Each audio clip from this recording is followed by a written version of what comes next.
कौन कौन जानता है? अरे सब जानते हो, डालिए। झूठ बोल रहे हो, मैं बता रहा हूँ ना इनके बारे में।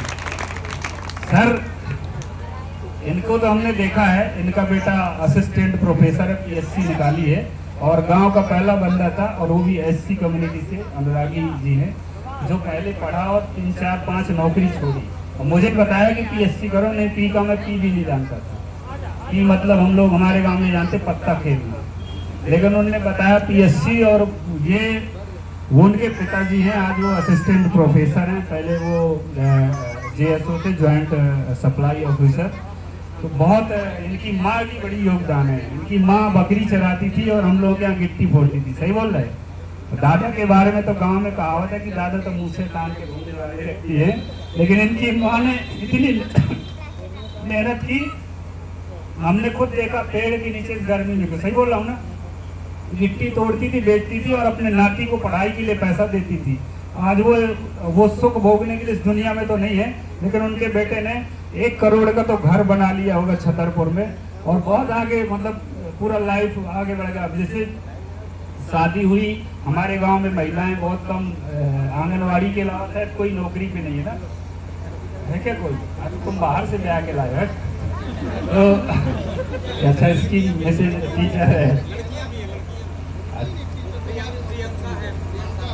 अच्छा वो, हाँ ठीक है। अभी मतलब ये पीएचडी पास कर ली इन्होंने, इनकी बहू ने, और अभी प्रोफेसर हैं, पढ़ा रही हैं और आगे भी तैयारी कर रही है। एक बार जोरदार ताली बजाइए, ऐसे लोगों का सम्मान होती। इनसे सीखिए।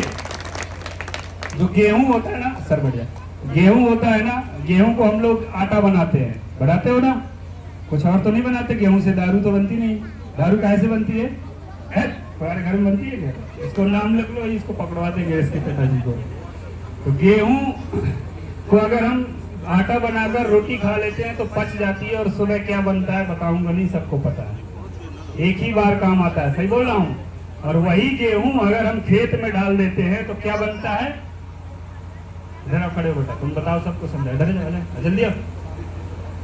क्या बनती है? उससे कितना गेहूं निकलता है? बहुत निकलता है ना। एक बीज गेहूं से मुझे लगता है लगभग 100-150 दाने निकल आते होंगे। सही बोल रहा हूँ? अगर उसी एक बीज को खेत में डाला जाए जमीन पे और उसी को खा लिया जाए तो खत्म हो जाता है। इसे बोलते हैं पढ़ाई। अगर आप ये पैसा दारू में खर्च कर दोगे, बैठ जाओ बेटा, तो कपड़ों में उड़ा दोगे, बाइक के पेट्रोल में फूंक दोगे, तो एक ही बार काम आएगा। और वही पैसे की 100 रुपए की कॉपी कलम किताब ले आओगे तो तुम्हारे घर के सपने सच हो जाएंगे और दुनिया बदल जाएगी। मेरे पिताजी को सब लोग जानते हो आप लोग, कारीगरी करते थे, मिस्त्री थे, मकान बनाते थे। वो भी मकान बनाना अच्छा नहीं आता, मजदूरी करते थे शुद्ध भाषा में, और जंगल से मजदूरी करना सीखा था। सरकार के काम में ये रहता ना कि उल्टा सीधा भी कर दो तो चल जाता है, तो वहाँ से उन्होंने सीखा था। और उसके बाद लेकिन अगर वो 80 रुपए मिलते थे उनको एक दिन के, अगर वो 80 रुपए की अगर दारू पीते तो दारू कभी सस्ती हुई नहीं मुझे लगता। जब भी 40-50 की थी, आज 70 की होगी, तो शायद हम कुछ नहीं कर पाते।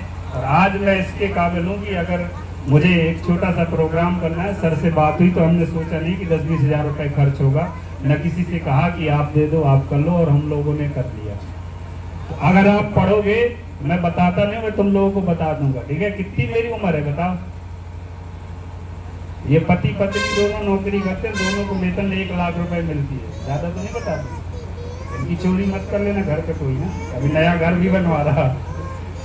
लेकिन मेरे को अकेले 1-1.5 लाख से ज्यादा वेतन मिलती है।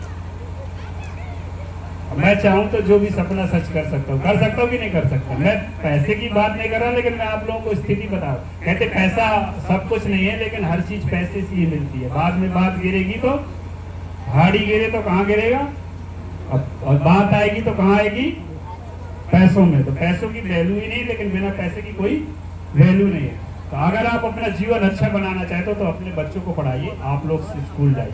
पढ़ेंगे कि नहीं पढ़ेंगे?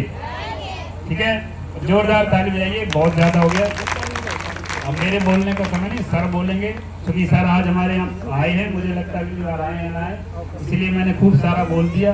पर एक बार क्या हुआ, बोलते बोलते 1-1.5 घंटे हो गए, तो 1.5 घंटे बाद एक दूसरे गांव की बात कर रहा हूँ मैं, बिना वर्दी के भी था। एक बुढ़े अंकल थे, वो डंडा लेके आ गए, मेरे पास आने लगे, तो मेरे को डर लगा, मुझे लगा तेज ना दे। तो मैंने बोला आप वहीं रुक जाओ, मैं बस 2 मिनट और बोलूंगा। तो बोले नहीं 2 मिनट नहीं, तुम तो 1 घंटे और बोलो, बस ये बता दो तुम्हें बुलाया किसने है।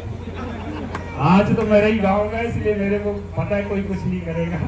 तो सर ने नहीं, हमने सर को बुलाया है, तो अब हम सर को सुनेंगे। और एक बार फिर से जोरदार ताली बजाइए सर के स्वागत में। धन्यवाद।